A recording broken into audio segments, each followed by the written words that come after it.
All right, guys. So this is your RI informational, so that means nonfiction text formative assessment. So I'm going to read the passage. There are four questions. So it's called What Do Zoos Do by Amy Miller, 2013. Background. Zoos in the United States have changed a lot over the years. Today, zoos are not only for entertainment, but for education and action when it comes to saving species that are at risk of extinction. As you read, notice how zoos are contributing to preserving wildlife. Chimpanzees swing from trees at the Lincoln Park Zoo in Chicago. Cheetahs pace and nap at the National Zoo in Washington, D.C. Giant pandas eat pounds and pounds of bamboo shoots at the San Diego Zoo. All of these animals have one thing in common. They are all in danger of disappearing in their natural habitat, and zoos are trying to help save them. Zoos across the country are changing these days. They aren't just places to see wild animals in cages anymore. Zoos are working harder than ever to save endangered animals around the world. Sometimes, zoos' efforts take scientists around the world. For example, the Wildlife Conservation Society, WCS, which is headquartered at the Bronx Zoo in New York City, is working with local officials in Malaysia to stop people from hunting exotic birds to sell their feathers. We have to learn how to live in harmony with the animals around us and how to just think a little bit more before we do certain things, said Sarah S. Marinello of the WCS. The San Diego Zoo just opened the Conservation and Research for Endangered Species Center. The 22 million center gives scientists cutting edge instruments and plenty of room to do their work. The California Zoo is famous for its work helping to save China's giant panda. Three panda cubs have been born at the zoo already. The San Diego Zoo now has the largest population of giant pandas outside mainland China. But the zoo has many other projects few people hear about. Scientists with the zoo are working to save iguanas in the Turks and Caicos Islands in the North Atlantic Ocean. They study African wild dogs in Zambia and forest birds in Hawaii.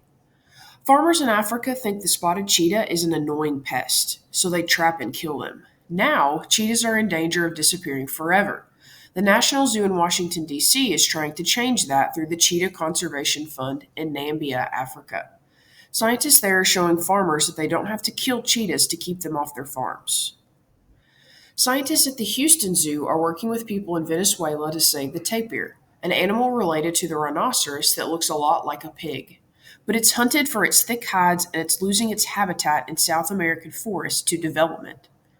We are part of the web of life, said Marinello. We forget that sometimes, but we are animals and our earth is supporting us and it's all connected. It's a balancing act, and we need to think about how we can sustain the planet to take care of us and all the plants and animals that are on it. All right, here are four questions. Which of the following describes a new job of zoos? They are meant to put on a show for visitors. They no longer put animals on display. They work to protect species from extinction. They work to preserve natural habitats. Remember, you can pause, answer, and then play when you're ready. Which word is a synonym of sustain as it is used in paragraph 11?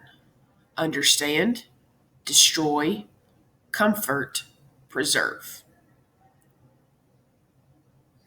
The central idea of the passage is that U.S. zoos are involved in many wildlife conservation efforts. Which evidence from the passage best supports that this is the central idea? Chimpanzees swing from trees at the Lincoln Park Zoo in Chicago, paragraph 1. They are all in danger of disappearing in their natural habitat, and zoos are trying to help save them. Sometimes zoos' efforts take scientists around the world, paragraph 4. But the zoo has many other projects that few people hear about, paragraph 8. In paragraph 6, which is the best meaning for the term cutting edge based on how it is used in the passage? The latest or most advanced stage of development, the sharp edge of the blade of a knife, development that is past its time, devices used to slice something open. Remember, when it says a paragraph number, go back and actually look for the paragraph and check yourself. Good luck.